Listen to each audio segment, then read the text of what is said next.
ಮತ್ತೆ ನಾರಾಯಣ ಸ್ವಾಮಿ ಆದಷ್ಟು ಬೇಗ ಮುಗಿಸಿ. ಅಲ್ಲ, ನೆಕ್ಸ್ಟ್ ಫಸ್ಟ್ ರಂಗನಾಥ್ ಆಗ್ಲಿ ಮತ್ತೆ ನಾರಾಯಣ ಸ್ವಾಮಿ. ಇಷ್ಟೆಲ್ಲ ಆರೋಪ, ಭ್ರಷ್ಟಾಚಾರ, ದೂರುಗಳು, ಗೊಂದಲಗಳು ಇದ್ರೂ ಕೂಡ ಸಿದ್ದರಾಮಯ್ಯನವರು ಯಾಕೆ ಮೌನಕ್ಕೆ ಶರಣರಾಗಿದ್ದಾರೆ ಅಂತೇಳಿ ಜನ ಕೇಳ್ತಿದ್ದಾರೆ. ಇದರ ಮುಂದೆ ಇದರ ಸಂಬಂಧ ಅನೇಕ ಅನುಮಾನಗಳು ಬರ್ತಾ ಇದಾವೆ. ಜನರಿಗೆ, ಪತ್ರಿಕಾ ವರದಿಗಾರರಿಗೆ, ನಿಮ್ಮ ಬೆಂಬಲಿಗರಿಗೆ ಬಹಳ ಅನುಮಾನ ಬರ್ತಾ ಇದೆ.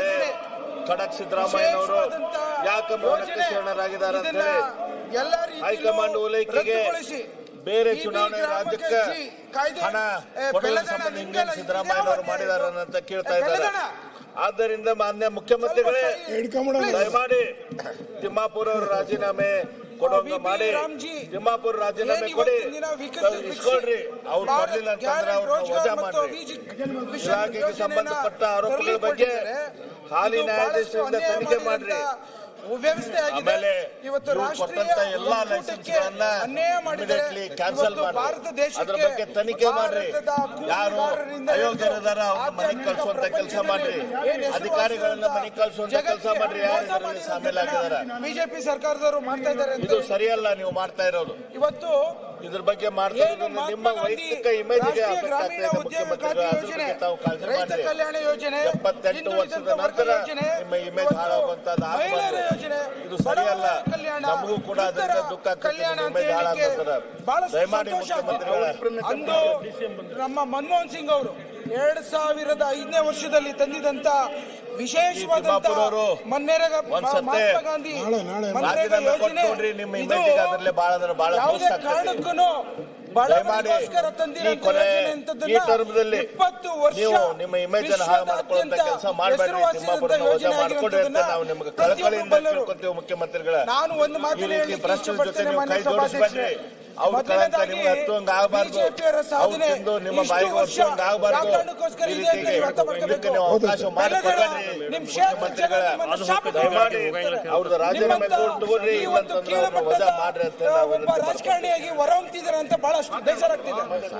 ಇವತ್ತು ಭಾವನಾತ್ಮಕವಾದಂತ ಸಂಬಂಧವನ್ನ ಮಹಾತ್ಮ ಗಾಂಧಿಯವರ ಜೊತೆ ನಮ್ಮ ಭಾರತ ದೇಶ ಇರುವಂತದ್ದು ಅಹಿಂಸಾ ಮತ್ತು ಸತ್ಯಾಗ್ರಹ ತತ್ವಗಳನ್ನ ಒಳಗೊಂಡಂತೆ ಇವತ್ತು ಅವ್ರೇನ್ ಬೋಧಿಸಲಿಲ್ಲ. ಇದನ್ನ ಅಹಿಂಸಾ ಮತ್ತು ತತ್ವಗಳನ್ನ ಪ್ರಬಲವಾಗಿ ಬ್ರಿಟಿಷರಿಗೆ ಅಸ್ತ್ರವಾಗಿ ಬಳಸಿ ಇಡೀ ಜಗತ್ತಿಗೆ ಯಾವುದೇ ಒಂದು ಗುಂಡಿಲ್ದಲೆ, ಯಾವುದೇ ದೊಣ್ಣೆ ಇಲ್ದಲೆ ಇವತ್ತು ಜಗತ್ತನ್ನು ವಿಸ್ಮಯ ಮಾಡಿದಂತ ಮಹಾತ್ಮ ಗಾಂಧಿಯವರ ಹೆಸರಲ್ಲಿ ಇಟ್ಟಿರೋದನ್ನ ನೀವು ಬದಲಾವಣೆ ಮಾಡ್ತಿರಲ್ಲ. ನಿಮ್ಗೆ ಏನಾರ ಮಾನವೀಯತೆ ಇದೆಯಾ? ಈ ವಿಚಾರದಲ್ಲಿ ಭಗವಂತ ಅಲ್ಲ, ಜನರು ಸಹ ಕ್ಷಮಿಸಲ್ಲ ಅಂತ ಹೇಳಲಿಕ್ಕೆ ಇಚ್ಛೆ ಪಡ್ತೇನೆ. ಆದರೆ ಇವತ್ತು ಒಂದು ಮಾತು ಮತ್ತೊಂದು ಸರಳ ಜೀವನ ಮತ್ತು ಉನ್ನತ ಚಿಂತನೆ ಇರುವಂತ ಸಾನುಭೂತಿ ಉಳ್ಳಂತ ನೈತಿಕ ನಾಯಕತ್ವದ ಸಮಗ್ರತೆ ಒಂದು ಬಿಂಬ ಆದಂತ ಆದರ್ಶವಾದಂತ ಈ ಒಂದು ಮಹಾತ್ಮ ಗಾಂಧಿನ ಕೊಲೆ ಮಾಡೋಕೆ ಒಂದು ಮಾನವೀಯತೆ ಇದೆಯಾ? ಇವತ್ತು ಅವಶ್ಯಕತೆ ಇಲ್ಲಂತ ಚಿಂತನೆ ಮಹಾತ್ಮ ಗಾಂಧಿ ಯೋಜನೆ ಬಗ್ಗೆ ನೀವು ಮಾತಾಡಿ ಏನು ಉಪಯೋಗ ಆಗಲ್ಲ. ಬದುಕು ನಮ್ಗೆಲ್ಲರಿಗೂ ಒಂದು ಮಾದರಿ. ಪ್ರಜ್ಞಾವಂತ ನೀವು ಕೊಲೆ ಅದ್ರ ಬಗ್ಗೆ ತಲೆಕೆಡಿಸ್ಕೊಳ್ಬೇಡ್ರಿ. ಇವತ್ತು ಭ್ರಷ್ಟಾಚಾರದ ಇಶ್ಯೂ ಐತಿ, ಅದ್ರ ಬಗ್ಗೆ ಮಾತಾಡ್ರಿ. ರವೀಂದ್ರನಾಥ್ ಠಾಗೂರ್ ಅವ್ರದ್ದು ನಮ್ಮ ದೇಶಕ್ಕೆ ತಂದೆ ರಾಷ್ಟ್ರಪಿತ ಅಂತ ಒಂದು ನಾಮಕರಣ ಮಾಡಿರಂತ ಮಹಾತ್ಮ ಗಾಂಧಿನ ಕೊಲೆ ಮಾಡಕ್ ಹೊರಟಿದ್ದಾರಲ್ಲ, ಇವ್ರಿಗೆ ಯಾವ ರೀತಿ ಮನುಷ್ಯತೆ ಇದೆ ಅನ್ನೋದನ್ನ ಪ್ರಶ್ನೆನ ಕಾಡ್ತಾ ಇದೆ ನನಗೆ. ಮಹಾಸಭಾಧ್ಯಕ್ಷ ರಂಗನಾಥ ಸ್ವಾಮಿ ಗೋವಿಂದ, ಇದು ರಂಗನಾಥ ಸ್ವಾಮಿ ಗೋವಿಂದ, ಅಚ್ಚಲ್ ಹೇಳ್ತೀನಿ ಗೋವಿಂದ ಅಂತ. ವೆಂಕಟರಮಣ ಗೋವಿಂದ, ಮನ್ರೇಗಾ ಅನಾಥ ರಕ್ಷಕ ಗೋವಿಂದ, ಇದು ಪದ್ಮಾವತಿ ಪತಿ ಗೋವಿಂದ, ಇದು ಬಿಜೆಪಿ ತಿರುಪತಿ ವೆಂಕಟರಮಣ ಗೋವಿಂದ, ದೇಶದ ಪ್ರತಿಯೊಬ್ಬರ ಗೋವಿಂದ ಗೋವಿಂದ, ಈ ಮನ್ರೇಗಾ ರಂಗನಾಥ ಸ್ವಾಮಿ ಗೋವಿಂದ, ಸಮೃದ್ಧಿಗೆ ಚಿಹ್ನೆ, 6000 ಕೋಟಿ ಗೋವಿಂದ, ಸಂವಿಧಾನಕ್ಕೆ ಚಿಹ್ನೆ, 6000 ಕೋಟಿ ಗೋವಿಂದ, ಚಿಹ್ನೆ. ಇದು ಅಬ್ಕಾರಿಕರಣ ಗೋವಿಂದ, ಮಹಾತ್ಮ ಗಾಂಧಿ ಅವರನ್ನ ಗೋವಿಂದ ಗೋವಿಂದ ತಮ್ಗೆಲ್ಲ ಗೊತ್ತಿದೆ. ಮಹಾತ್ಮ ಗಾಂಧಿ ದಿನವೂ ರಾಮನನ್ನು ಜಪಿಸ್ತಿದ್ರು. ಅಂತ ರಾಮನನ್ನ ಮಹಾತ್ಮ ಗಾಂಧಿ ಅವ್ರನ್ನ ಹೆಸರನ್ನ ಮರುನಾಮಕರಣ ಮಾಡ್ತೀನಿ ಅಂತ ಹೊರಟಿದ್ದೀರಲ್ಲ, ನಿಮ್ಗೆಲ್ಲರ ಮಾನವೀಯತೆ ಇದೆಯಾ? ಬಂಧುಗಳೇ, ಈ ಶ್ರೀರಾಮಚಂದ್ರ ಎಂದು ಎಂದು ರಾಜಕೀಯ ಸಂಕೇತ ಆಗಿರ್ಲಿಲ್ಲ. ಈ ಶ್ರೀರಾಮಚಂದ್ರ ಎಂದು ಈ ರೀತಿ ಕೆಳಂತಕ್ಕೆ ಇಳಿದಿರ್ಲಿಲ್ಲ.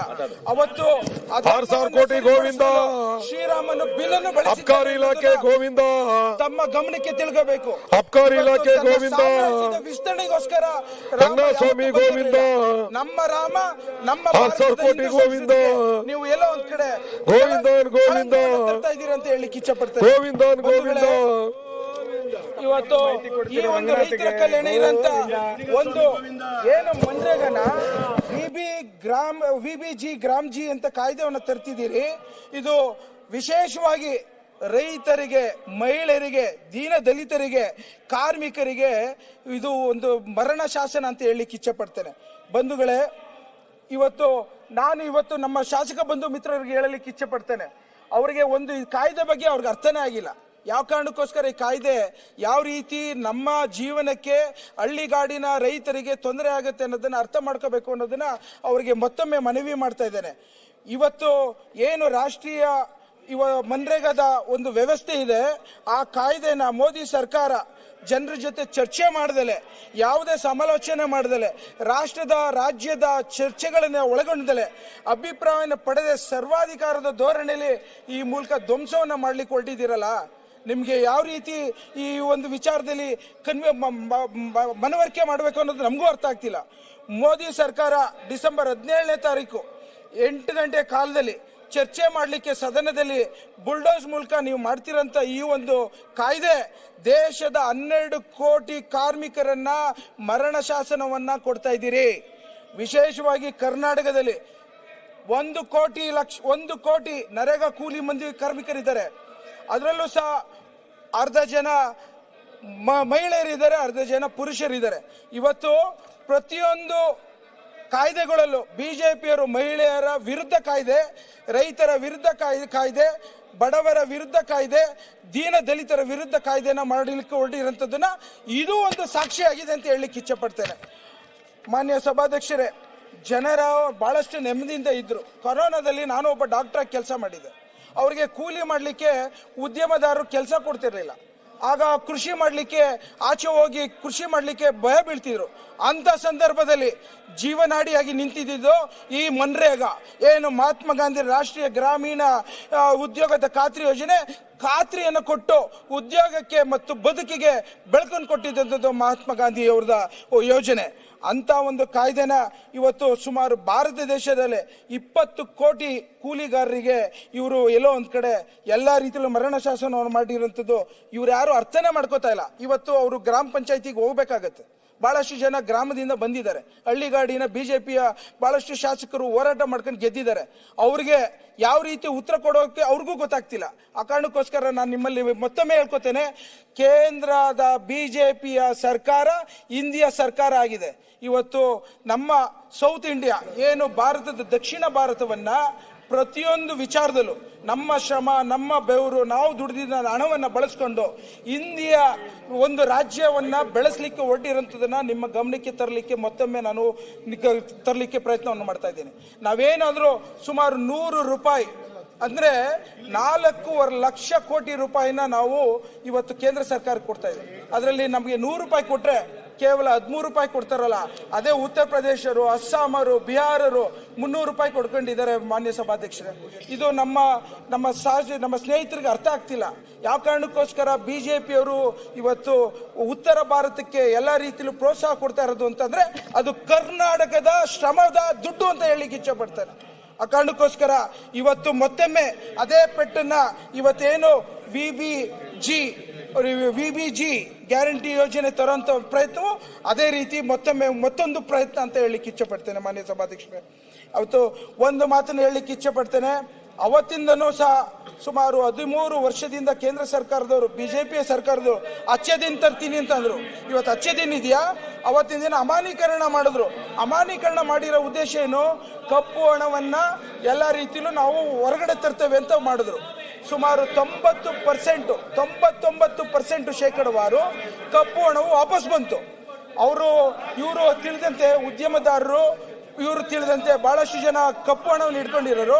ಅವ್ರು ಯಾರು ದುಡ್ಡನ್ನು ಇಟ್ಕೊಂಡಿರ್ಲಿಲ್ಲ. ಅವರು ಜಮೀನ್ ಮೇಲೆ ಹಾಕಿರೋ ದುಡ್ಡು, ಕರೆನ್ಸಿ ಮೇಲೆ ಇಟ್ಟಿದ್ರು, ಫಾರಿನ್ ಕರೆನ್ಸಿ ಮೇಲೆ ದುಡ್ಡು ಇಟ್ಟಿದ್ರು, ಅವರು ಗೋಲ್ಡ್ ತೆಗೆದುಕೊಂಡಿದ್ರು, ಸಿಲ್ವರ್ ತೆಗೆದುಕೊಂಡಿದ್ರು, ಬಿಟ್ಕಾಯಿನ್ ತೆಗೆದುಕೊಂಡಿದ್ರು. ಇವತ್ತು ಸಹ ಡಿಮಾನಿಟೈಸೇಷನ್ ಇಂದ ಹಾಳಾದವ್ರು ಯಾರು ಅಂತಂದ್ರೆ ಒಬ್ಬ ರೈತ, ಒಬ್ಬ ದೀನ ದಲಿತ, ಒಬ್ಬ ಮಹಿಳೆ, ಇವತ್ತು ಬಡ ಕುಟುಂಬದವರು ಅಂತ ಹೇಳಲಿಕ್ಕೆ ಇಚ್ಛೆ ಪಡ್ತಾರೆ. ಅದೇ ರೀತಿ ಇವತ್ತು VB ರಾಮ್ ಏನ್ ತರ್ಲಿಕ್ಕಿದ್ದಾರೆ, ವಿಕಸಿತ್ ಭಾರತ್ ಗ್ಯಾರಂಟಿ ರೋಜ್ಗಾರ್ ಅಭಿಷೇಕ್ ಮಿಷನ್, ಅದೇ ಒಂದು ಪ್ರಯತ್ನ ಆಗ್ತಿದೆ. ಮಾನ್ಯ ಸಭಾಧ್ಯಕ್ಷರೇ, ಇವತ್ತು ಅವ್ರ ಗಮನಕ್ಕೆ ಇನ್ನೊಂದು ವಿಚಾರ ಹೇಳಲಿಕ್ಕೆ ಇಚ್ಛೆ ಪಡ್ತೇನೆ. ಏನು ಉತ್ತರ ಭಾರತದಲ್ಲಿ ರೈತರುಗಳು ಸ್ಟ್ರೈಕ್ ಮಾಡಿದ್ರು 1.5 ವರ್ಷದ ಹಿಂದೆ, ಅದೇ ರೀತಿ ಇಡೀ ಭಾರತ ದೇಶದಲ್ಲೇ ಎಲ್ಲ ರೈತರುಗಳು ಒಡ್ಗೂಡಿ ಒಟ್ಟಿಗೆ ಬಿಜೆಪಿ ಸರ್ಕಾರವನ್ನ ತೆಗಿಲಿಕ್ಕೆ ಒಂದು ದೊಡ್ಡದ ಹೋರಾಟದ ಕ್ರಾಂತಿ ಮುಂದಿನ ದಿನಗಳಲ್ಲಿ ಆಗುತ್ತೆ ಅನ್ನೋದನ್ನ ಇವತ್ತು ಭವಿಷ್ಯವಾಣಿ ಹೇಳ್ತಾ ಇದ್ದೇನೆ. ಮಾನ್ಯ ಸಭಾಧ್ಯಕ್ಷರೇ, ನಾನು ಅವರನ್ನ ಕೇಳೋಂಥ ಪ್ರಶ್ನೆ, ಇವತ್ತು ನಮ್ಮ ಎಲ್ಲ ಬಿಜೆಪಿ ಸ್ನೇಹಿತರನ್ನ, ಏನು ಇವತ್ತಿನ ದಿನ GST ಅಂತ ತಂದಿದಾರಲ್ಲ, ಒಬ್ಬ ಮನುಷ್ಯನಿಗೆ ಹುಟ್ಟಿಂದ ಸಾವರೆಗೂ ಅವರ ರಕ್ಷಣೆಗೆ ಬರಬೇಕು. ಆದರೆ ಒಂದು ಉದಾಹರಣೆಗಳನ್ನು ಹೇಳ್ತೇನೆ ಮಾನ್ಯ ಸಭಾಧ್ಯಕ್ಷರೇ.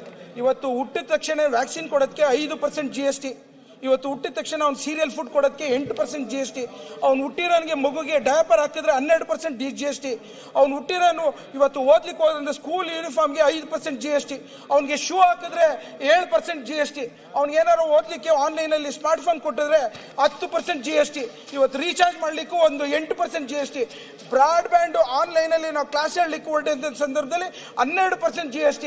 ಇವತ್ತು ಅವರು ಏನಾರು ಹೋಗಿ ಹಾಸ್ಟೆಲ್ ಹೋಗಿ ಸೇರ್ಕೊಂಡ್ರೆ PG ಹಾಸ್ಟೆಲಲ್ಲಿ ಅವ್ನು ಕಟ್ಟಂತ ದುಡ್ಡು ಅದು ಸಾಲದ ಹೊರೆಯಲ್ಲಿ ಕಟ್ತಾ ಇರ್ತಾನೆ, ಅದರಲ್ಲಿ GST ತೆಗೆದುಕೊಂಡು ಬಿಜೆಪಿ ಸರ್ಕಾರ ನಡೆಸ್ತಾ ಇರೋಂಥದ್ದು.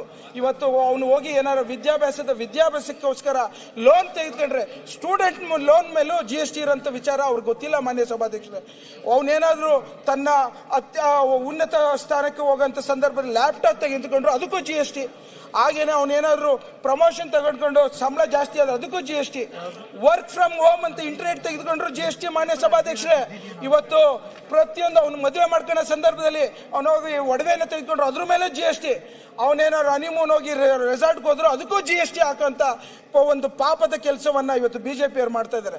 ಅವನು ರಿಟೈರ್ಮೆಂಟ್ ಆಗಿ ಪೆನ್ಷನ್ ತೆಗೆದುಕೊಂಡ್ರು ಅದ್ರ ಮೇಲೂ GST ಇದೆ. ಮಾನ್ಯ ಸಭಾಧ್ಯಕ್ಷರೇ, ಇವತ್ತು ಅವರು ತಂದೆ ತಾಯಿಗಳು ಬಹಳಷ್ಟು ವಯಸ್ಸಾದಂಥ ಸಂದರ್ಭದಲ್ಲಿ ಮೆಡಿಸಿನ್ ತೆಗೆದುಕೊಂಡು ಹೋಗೋದ ಸಂದರ್ಭದಲ್ಲೂ ಅದ್ರ ಮೇಲೆ GST ಇರೋಂಥ ವಿಚಾರನ ನಿಮ್ಮ ಮುಂದೆ ಹೇಳಲಿಕ್ಕೆ ಇಚ್ಛೆ ಪಡ್ತಾರೆ.